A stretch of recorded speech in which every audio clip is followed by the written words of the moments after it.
What's up, internet? My name's Ori. Welcome back to the channel. If you're new here, hit that subscribe button. You like this video, hit that like button, hit that notification bell. You'll never miss a video. You'll never miss a stream. Today we're going over BBCan11, episode number 23, Double Eviction Night, baby. And wow, this one definitely didn't go how I expected it to go.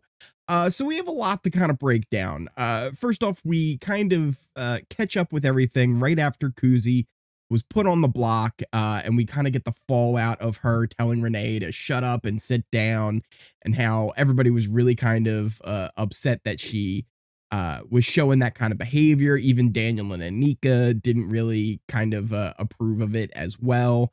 And it seemed like there was a lot of tension going on. We also saw some little bit of doubts from especially Claudia and Renee on whether or not they should keep Kuzi or they should keep Anika going into this eviction.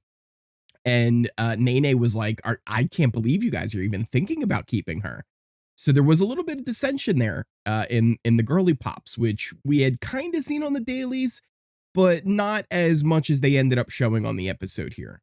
Then the real fireworks before the actual eviction was moments before the actual live show.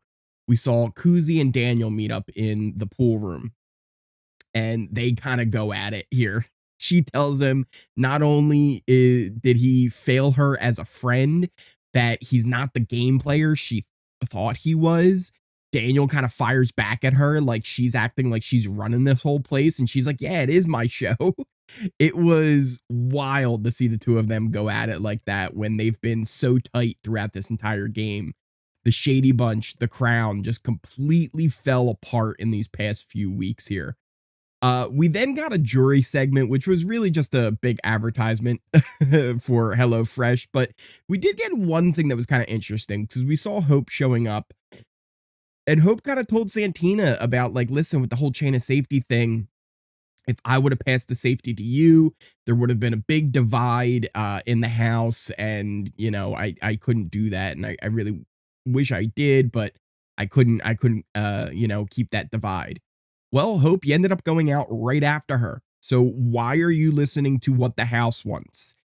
Listen, never listen to what the house wants, period. Whatever the house wants isn't good for you. It's not. Unless you're the one who's really controlling things and like dictating the moves, and you're the one pulling the strings on the house, don't do what the house wants. Do the opposite of what the house wants, because it's probably better for you in the long run, which him keeping Santina probably would have been better for him in the long run. We then get to the first eviction, and to no surprise, Kuzi was evicted. She did get Ty's vote, though, to stay. So that was you know, kind of nice to see, I guess, right? That Ty and Kuzi, people who love Kuzi hate Ty, and people who hate Ty love Kuzi, and you know, the two of them working together there till the bitter end. Wild. Anyway, that moves us on to the double eviction section of this episode.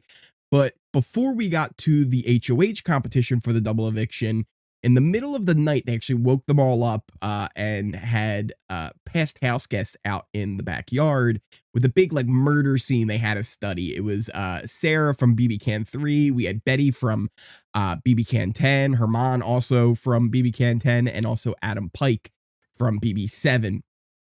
And Adam was murdered, and they had to kind of figure out who did it. But really, it was all just a big memory challenge, right? Like the scene was all set, and there was different details in there they were going to have to study for the upcoming HOH. It actually ends up being Claudia who pulls it off and wins HOH, even though there was like a moment where she could have actually taken the lead, but she flipped her question from true to false.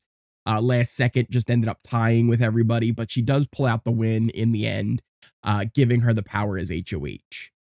This is where things start to get a little crazy, because it was like, okay, it seems like she's probably going to put up Ty. She's already put up Ty already.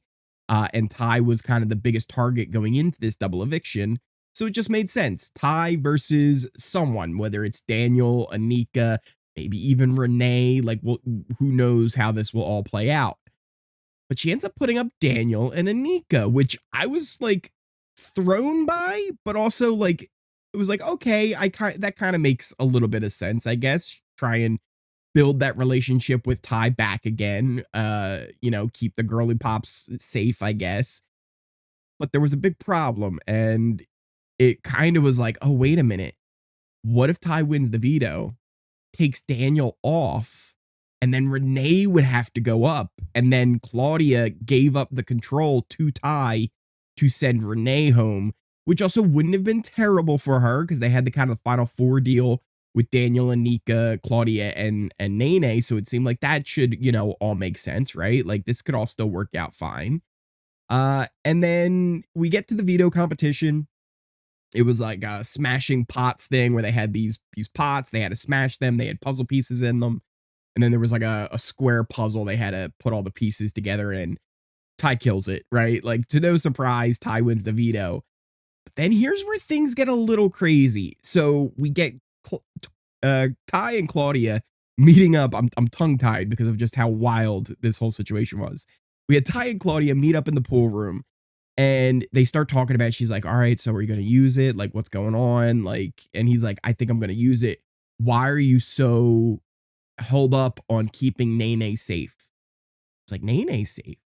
What?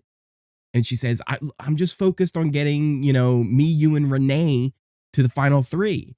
And he's like, yeah. But why are you so against, keeping getting Nene out? She's the problem. She's the one who has to go.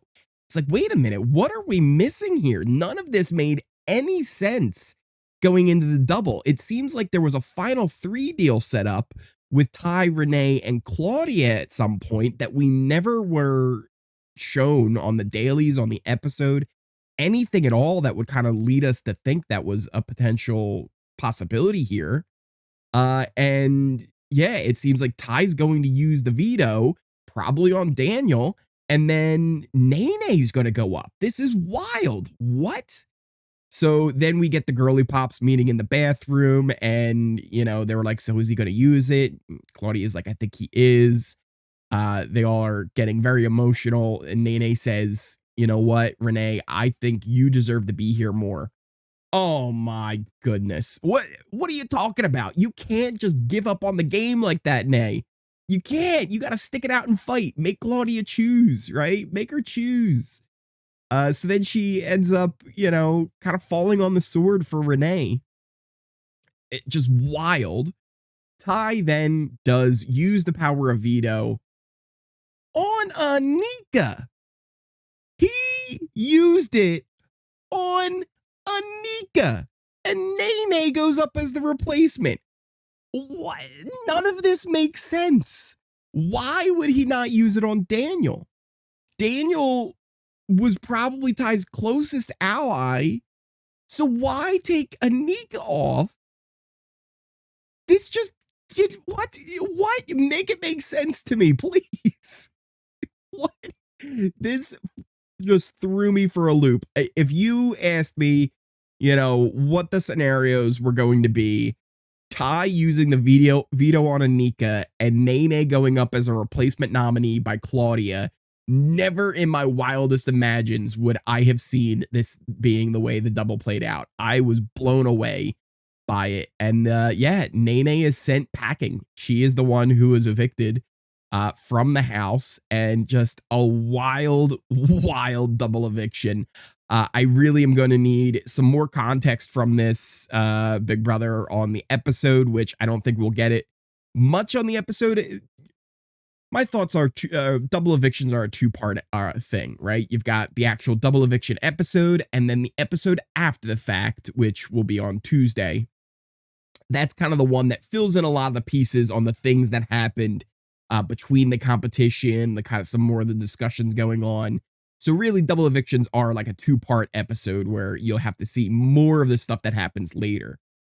But this, even with extra context, there's so much here that doesn't seem like it makes a lot of sense, right? Like if we pull up our alliance chart that we had kind of before, the double eviction actually really took place. This was even before veto that I had this all set up with. Ty and Anika were the nominees on Renee's HOH. We had the final 4 deal up there. We had some little like 2-person deals going on, like with Ty and Daniel, Claudia and Nene. Apparently none of that was really true.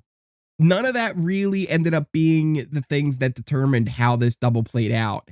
And it seems like somehow Claudia, Renee, and Ty all had the tighter relationship going into this.